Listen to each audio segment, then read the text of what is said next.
Hello दोस्तों, स्वागत है आपका हमारे यूट्यूब चैनल वर्ल्ड ट्रेंडिंग में। सोवियत यूनियन के टूटने से रूस का नेतृत्व आज तक उभर नहीं पाया है। इसी महीने रूस के राष्ट्रपति व्लादिमीर पुतिन ने कहा था कि सोवियत यूनियन के टूटने के 3 दशक बाद भी रूस के ज़्यादातर नागरिकों के लिए यह त्रासदी जिंदा है। पुतिन ने कहा था कि जिसे हम सोवियत यूनियन कहते हैं वो एक ऐतिहासिक रूस था। पुतिन की यह टिप्पणी तब आई है जब सोवियत यूनियन का हिस्सा रहे यूक्रेन पर रूसी हमले का खतरा मंडरा रहा है। सोवियत यूनियन के बिखरने के साथ ही कोल्ड वॉर का अंत हो गया था। अमेरिकी बादशाहत को चुनौती देने वाला कोई देश नहीं बचा था।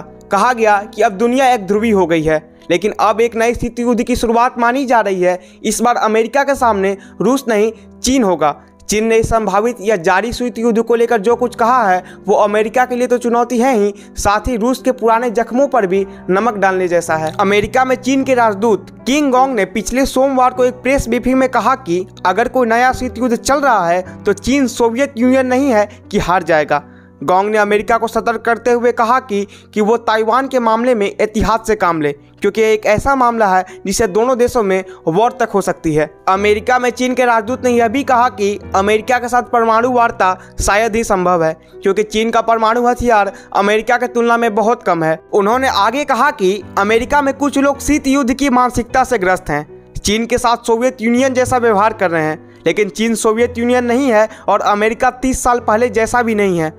इसीलिए यह दोनों देशों के हित में है कि साथ मिलकर चलें। किंग गोंग ने कहा कि चीन ने सोवियत यूनियन के बिखरने के इतिहास को ठीक से पढ़ा है और उससे सीखा भी है। उन्होंने कहा कि चीन की कम्युनिस्ट पार्टी सोवियत यूनियन की तरह जिद्दी नहीं है। चीनी राजदूत का यह टिप्पणी अमेरिका के लिए धमकी है या वो रूस को बता रहे हैं कि वहाँ का नेतृत्व गलतियाँ ना करता तो सोवियत यूनियन नहीं बिखरता। सवाल तो यह भी उठता है कि चीन रूस को भी आईना दिखा रहा है कि उसकी कमजोरी कहाँ थी। चलिए थोड़ा आगे समझते हैं। चीन अमेरिका को तो धमकी दे ही रहा है, रूस को भी बता रहा है कि तुम्हारे नेतृत्व की कमजोरी के कारण ही सोवियत यूनियन टूटा था। माओ जेडोंग के बाद चीन में आर्थिक क्रांति लाने का श्रेय डेंग जियोपिंग को जाता है। सोवियत यूनियन के पास डेंग जियोपिंग जैसा कोई नेता नहीं था। चीन की नीति स्पष्ट थी, राज्य सर्वशक्तिमान रहेगा और इससे कोई समझौता नहीं होगा, लेकिन आर्थिक और तकनीकी विकास के स्तर पर प्रतिस्पर्धा और खुलापन पूरा रहेगा। सोवियत यूनियन आर्थिक स्तर पर खुद को मजबूत नहीं बना पा रहा था और न ही राजनीतिक स्तर पर उसकी पकड़ मजबूत थी। चीन को ताकतवर बनाने में 3 नेताओं का नाम लिया जाता है, माओ जेडोंग, डेंग जियोपिंग और वर्तमान नेता शी जिनपिंग। डेंग जियोपिंग की आर्थिक क्रांति के 43 साल बाद एक बार फिर से शी जिनपिंग जैसे मजबूत नेता की अगुवाई में चीन आगे बढ़ रहा है। चीन भले अमेरिका को सोवियत यूनियन का नाम लेकर धमकी दे रहा है, लेकिन उसके राजदूत की यह टिप्पणी पुतिन के जख्मों पर नमक छिड़कने जैसी है।